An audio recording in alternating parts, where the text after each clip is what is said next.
Hello, today we're starting chapter 26, phylogenetics. What you're going to do is I gave you in your printed packet a candy phylogeny. And it's kind of an introductory activity to learning about these concepts. So I'm going to walk you through just the very basics of phylogenetics in evolutionary biology and introduce some new terms to you. All of these terms are in the book, so you can refer to the book if you want to look back to them.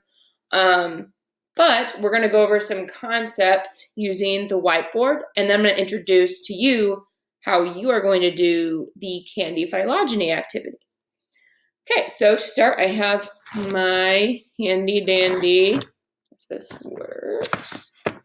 You know what your AP Bio book is also good for? A paperweight. Okay, and to keep your computer in the right angle. All right, so we have, this is a phylogenetic tree, okay? So this is what you're going to be making, and this is the basics of all phylogenetics, which is the study of evolutionary relationships between organisms and their evolutionary lineage. You might run across the word taxonomist or systemics, and that's basically the study of how people make these. So how they determine how organisms are classified, who's related to who. That's a study of evolutionary biology that focuses on that. So we are going to go over this tree and how I made it and what each part represents. First, we're going to start with a concept called the outgroup, because this is one of the first things you have to identify when you're making a phylogenetic tree is the outgroup and the common ancestor of the entire clade. This whole thing is called, you can call it multiple things. You can call it a clade. This can be called a clade. This can be called a phylogenetic tree. So you may hear me just use those words interchangeably, and that's because generally they are used interchangeably. So we have our common ancestor, and in this tree, the common ancestor is some tetrapod, meaning 4 limbs, vertebrate. So we know this, that tells us where we are in this group. So the common ancestor in this tree, we are looking at only things with 4 legs and only vertebrates. The common ancestor kind of roots us as to where we are. So each node, each of these little, also called branch points, are called nodes. And I'll write that out for you, N-O-D-E. Each of these nodes represents a common ancestor there, okay? So all the organisms in this entire tree have a common ancestor at that node, at that what we call basal node. So this one would be basal, B-A-S-A-L. And basal just means that it happened early in the lineage, okay? So the first divergence you have is a basal group, a basal taxon as your outgroup. So the first thing that diverged from there. And the first thing that diverged before the rest of the tree is what we're going to call the outgroup. And this is our out.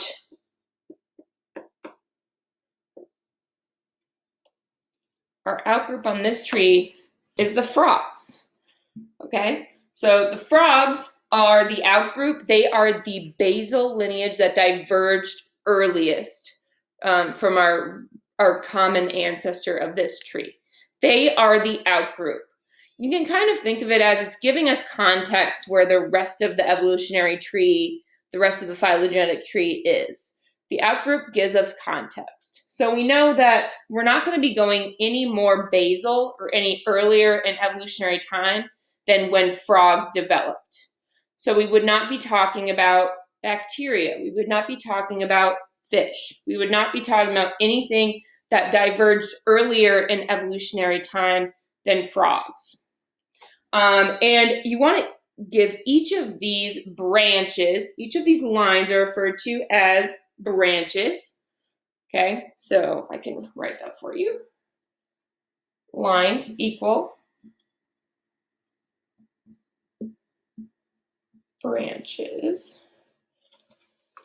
Each of these branches is a different lineage, and you have to give it some kind of morphological trait. That's a big word. What does that mean? Some kind of trait that it has, a characteristic. We're going to be making our first phylogenetic trees based on characteristics. In real life, we use DNA to do most of our phylogenetics, and we consider morphology, like what kind of characteristics they have shared also. But for now, for today, we don't know the DNA. We're not going to factor in the DNA sequence quite yet. We will get to that, but we're not going to do that yet.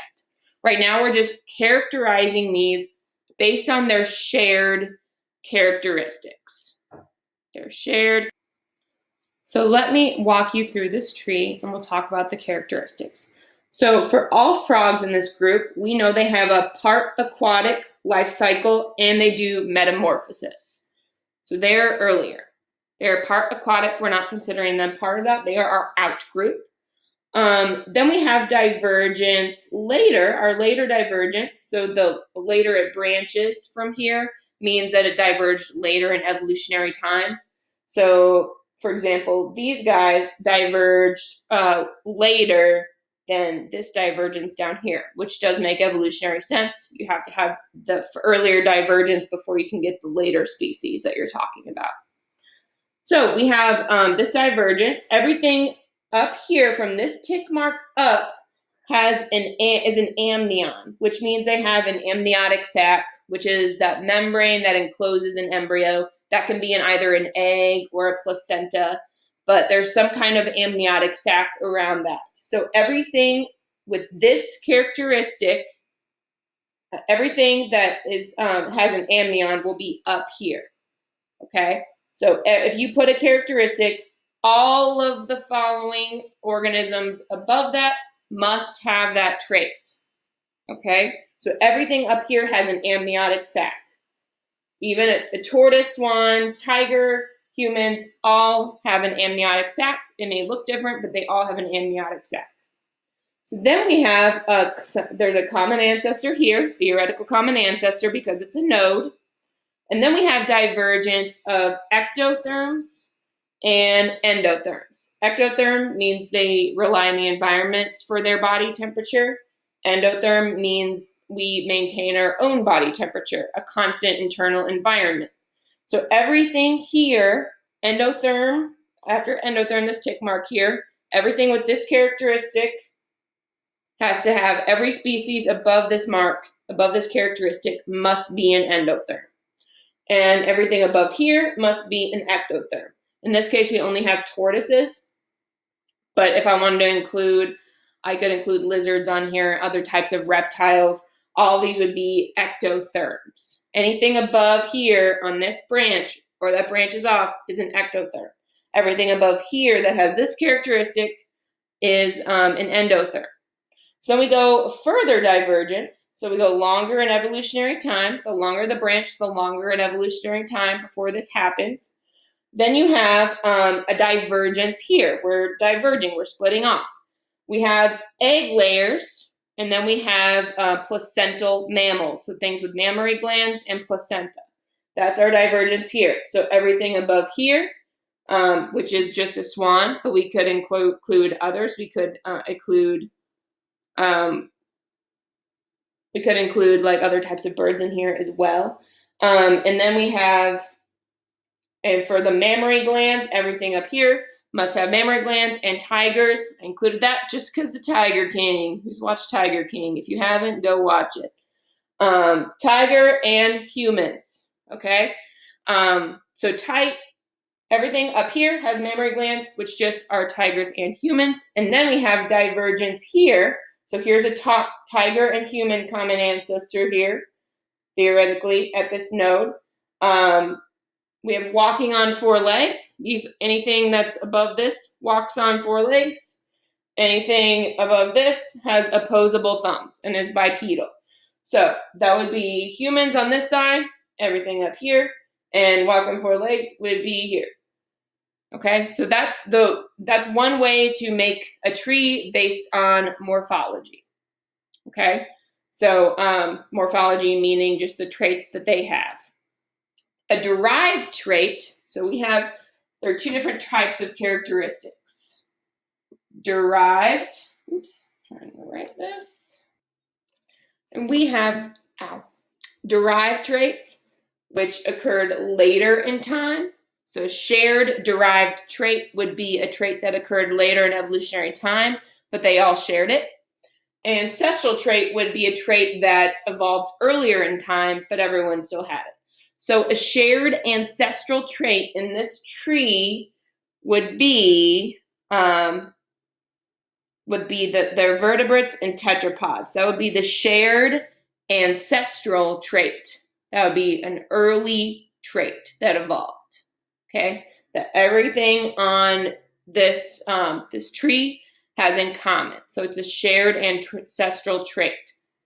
A shared derived trait, I could ask you, for example, what's the shared derived trait between swan, tigers, and humans? So the earliest shared derived trait would be the latest trait that evolved that they all have in common, which would be endotherms. Okay, so that would be the shared derived trait. If I asked you what's one shared ancestral trait between swans, tigers, and humans, you could say vertebrate tetrapods, or you could say they're amnions. These would be more ancestral. The most recent derived trait would be endotherms for those three species. That would be the shared derived trait for those three species. If I asked you what the shared derived trait is for tigers and humans, you would put this one, mammary glands and placenta. Those would be shared derived traits for tigers and humans. Okay? So those are just a few of the concepts. That's all we're going to start with right now because I know those are all new concepts. Okay? Now I'm going to show you what you're going to do, how you're going to put this to use in your activity.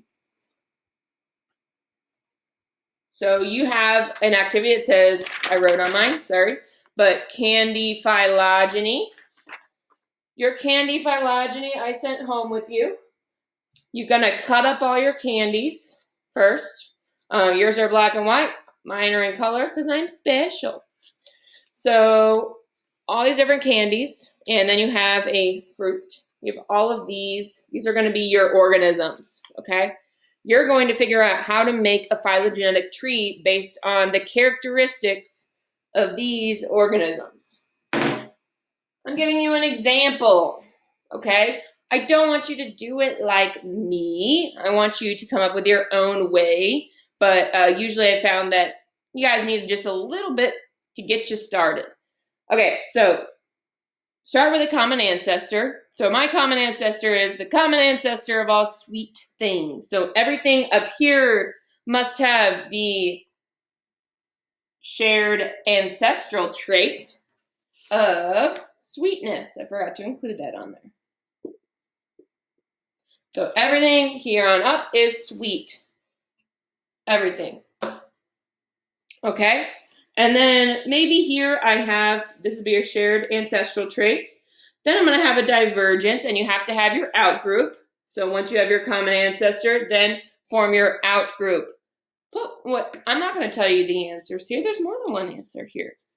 But find which organism would be your outgroup and put it on the end of this branch.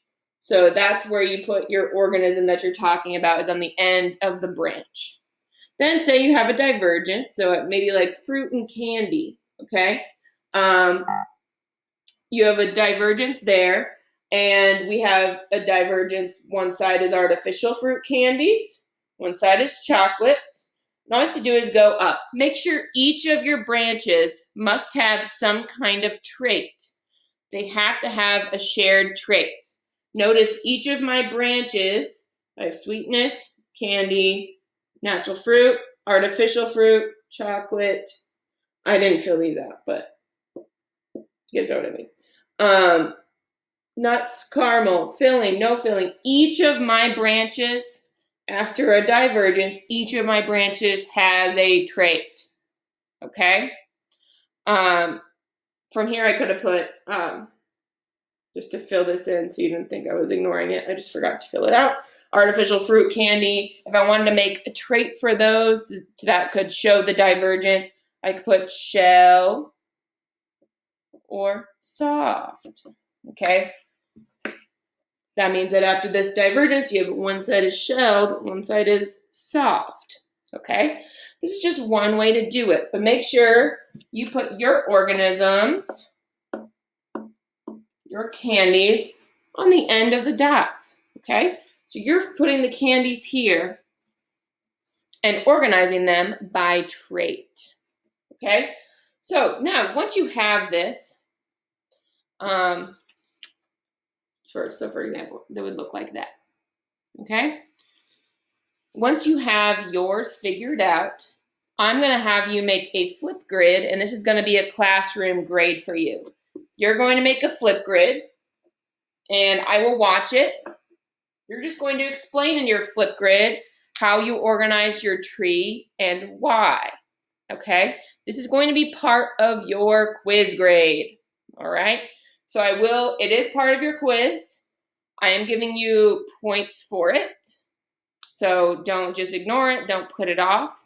You're going to explain how you made your tree and why you made it that way, okay? That's part of your quiz grade, is you're going to make a flip grid.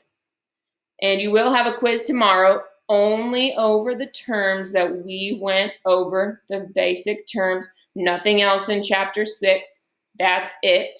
But you are going to do your candy phylogeny, fill everything out for that. You may want that. You will have a quiz tomorrow. Flipgrid is part of your quiz. You will have the rest of your open note quiz open tomorrow. That will be due Monday, same as last time, so you have 3 whole days to do it. Then we will have our Zoom meeting, our normal Friday Zoom meetings that we're talking about.